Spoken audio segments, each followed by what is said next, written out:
Assalamualaikum warahmatullahi wabarakatuh. Perkenalkan, nama saya Imelda Maharani dengan NIM C1B021026 kelas R003 Manajemen dengan dosen pengampu Pak Wirmi Eka Putra.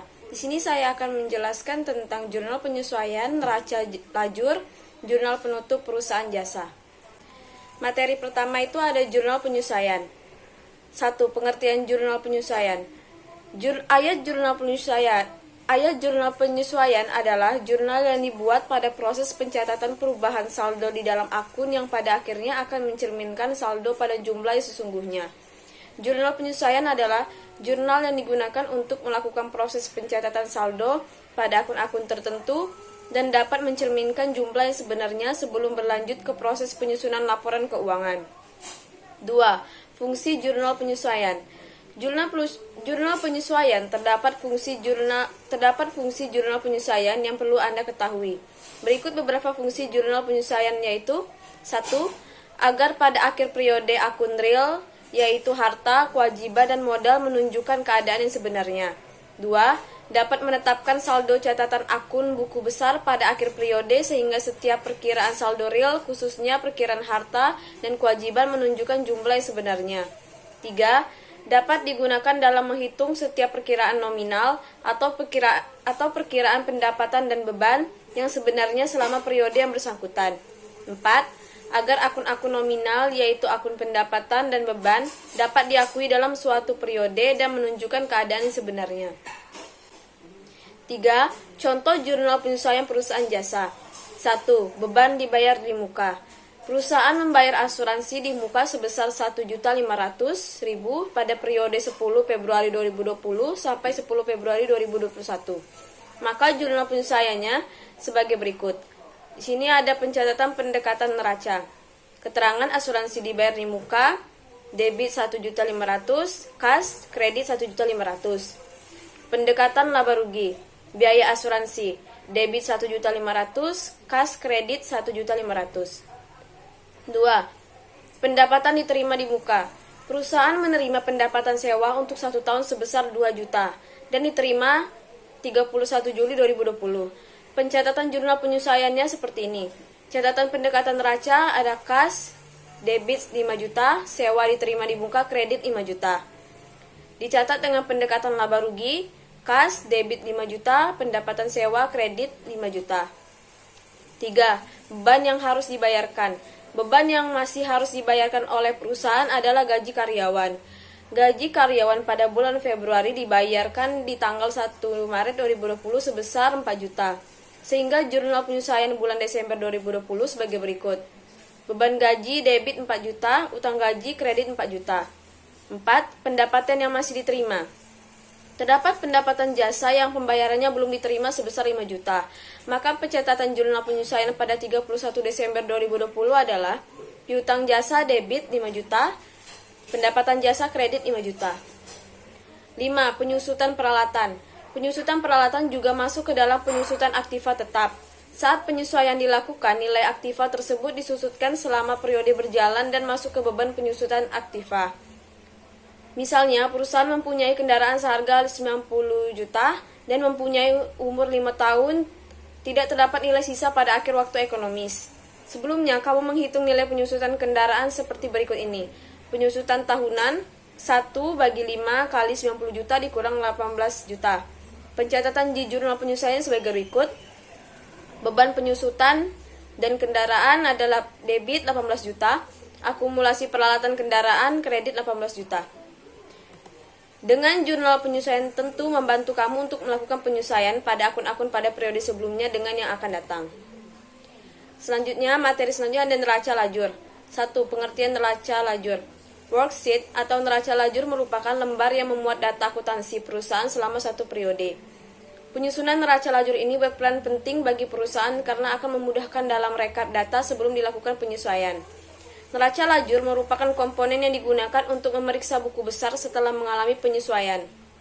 Pemeriksaan buku besar setelah penyesuaian ini juga dilakukan guna memastikan bahwa saldonya sudah balance. Format dari neraca lajur ini terdiri dari 10 kolom guna mencatat nomor dan nama akun beserta saldo debit kredit. Kolom tersebut digunakan untuk mengentri data perusahaan mulai dari neraca saldo, penyesuaian, hingga menghasilkan laporan keuangan terbaru. Yang kedua, ada tujuan pembuatan neraca lajur, itu ada satu, memudahkan penyusunan laporan keuangan. Tujuan pertama dari pembuatan neraca lajur adalah memudahkan untuk menyusun laporan keuangan. Pembuatan neraca lajur akan dilakukan terlebih dahulu sebelum menyusun laporan keuangan agar data yang akan digunakan sudah tersusun secara sistematis. Neraca akan lajur membantu menggolongkan data yang berasal dari buku besar sehingga tampilannya ringkas. Pembuatan laporan keuangan bisa langsung melihat neraca lajur tanpa harus mengumpulkan kembali data pembukuan perusahaan dari awal. Banyak informasi yang akan dimuat dalam neraca lajur, termasuk data dari penyesuaian. Penyusunan laporan keuangan bisa dilakukan secara lebih cepat apabila neraca lajur sudah dibuat. Neraca lajur perusahaan juga akan membantu memudahkan proses auditing. Yang kedua, ada sarana menggolongkan dan meringkas informasi neraca saldo. Informasi neraca saldo merupakan dasar utama yang digunakan untuk menyusun laporan keuangan. Perusahaan memperoleh informasi neraca saldo ini dari posting buku besar yang dilakukan setelah pencatatan transaksi. Pembuatan neraca lajur dalam hal ini akan membantu perusahaan untuk meringkas informasi neraca saldo akan lebih sederhana.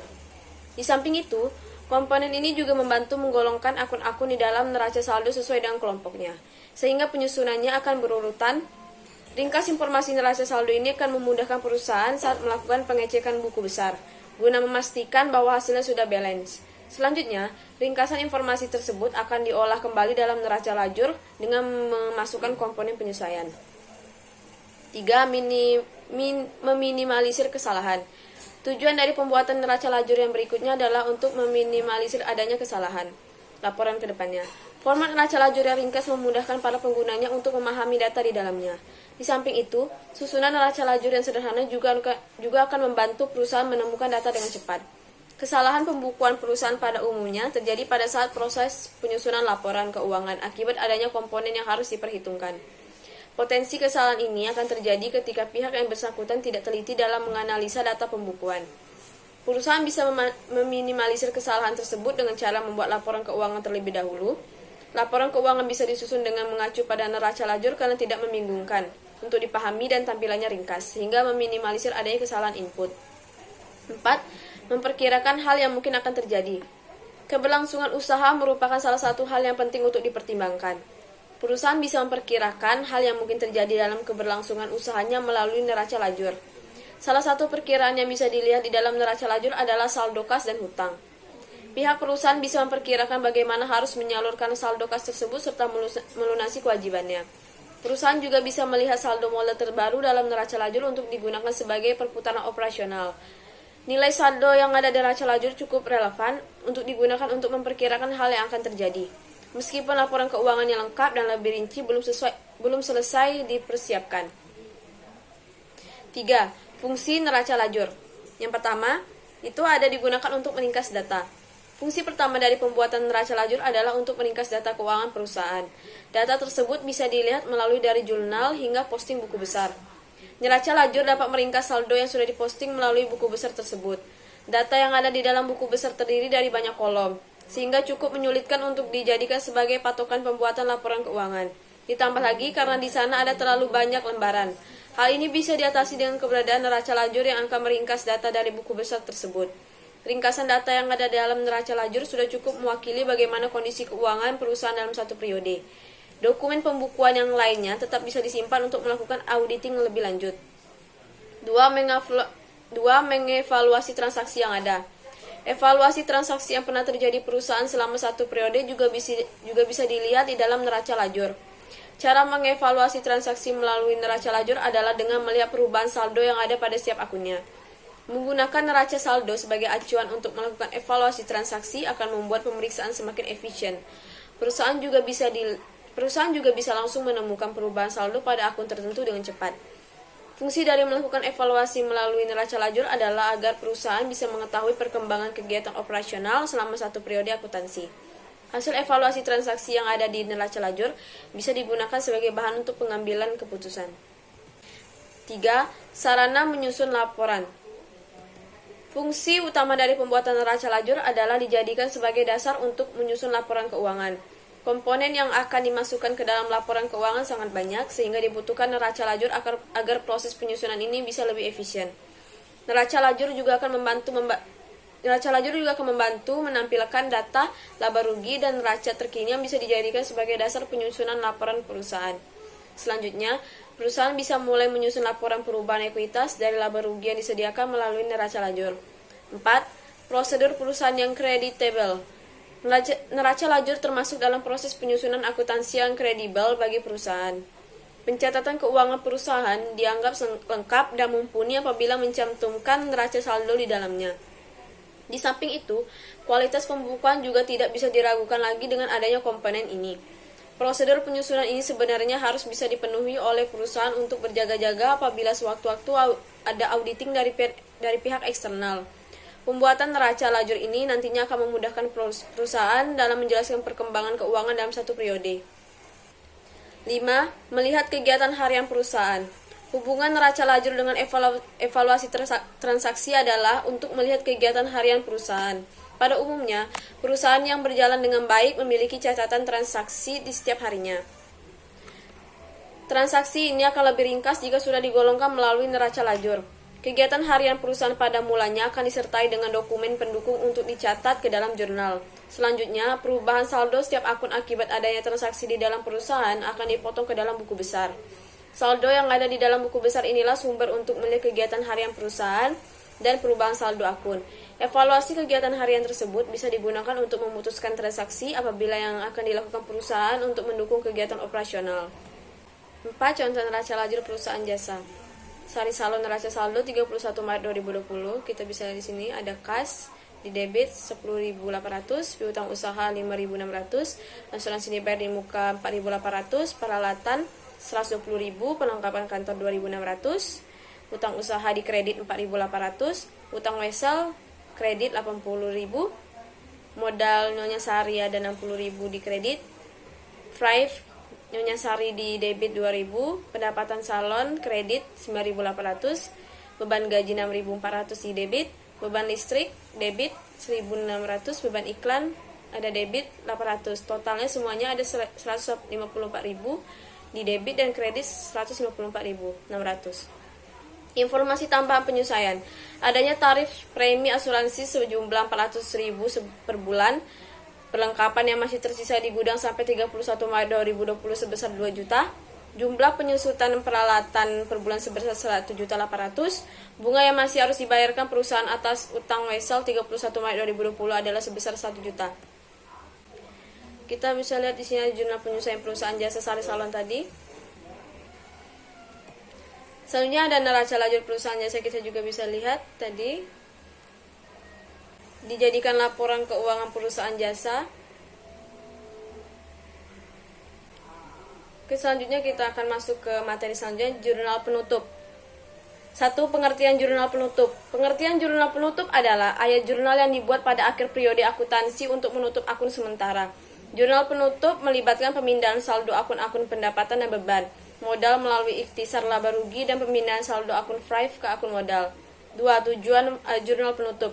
Jurnal penutup bertujuan untuk mengatur ulang saldo akun sementara atau temporary account atau saldo nominal atau nominal account menjadi nol.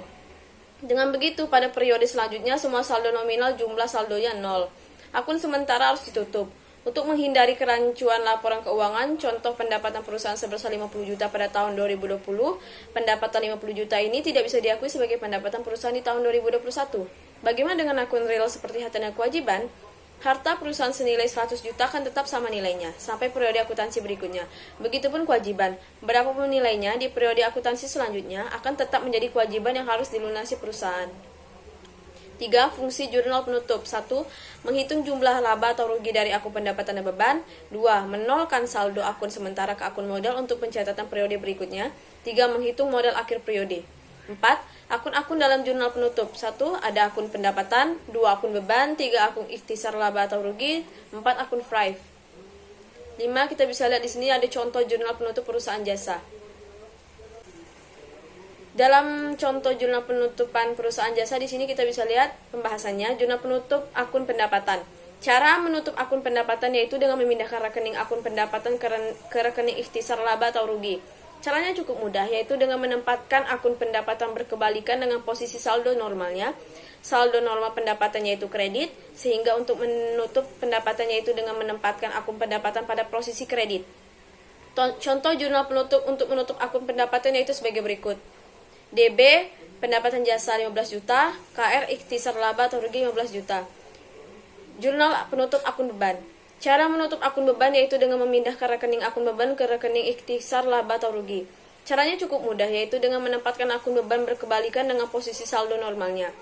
Saldo normal beban yaitu debit, sehingga untuk menutup beban yaitu dengan menempatkan akun beban pada posisi kredit.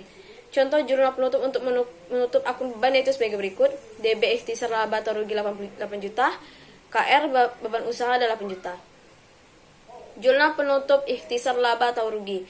Untuk menutup akun ikhtisar laba atau rugi yaitu dengan cara memindahkan seluruh saldo ikhtisar laba atau rugi ke akun modal. Menutup ikhtisar laba rugi jika kondisi perusahaan laba itu ada DB ikhtisar laba atau rugi 7 juta, KR modal 7 juta. Menutup ikhtisar laba rugi jika kondisi perusahaan rugi yaitu ada DB modal, KR ikhtisar laba atau rugi.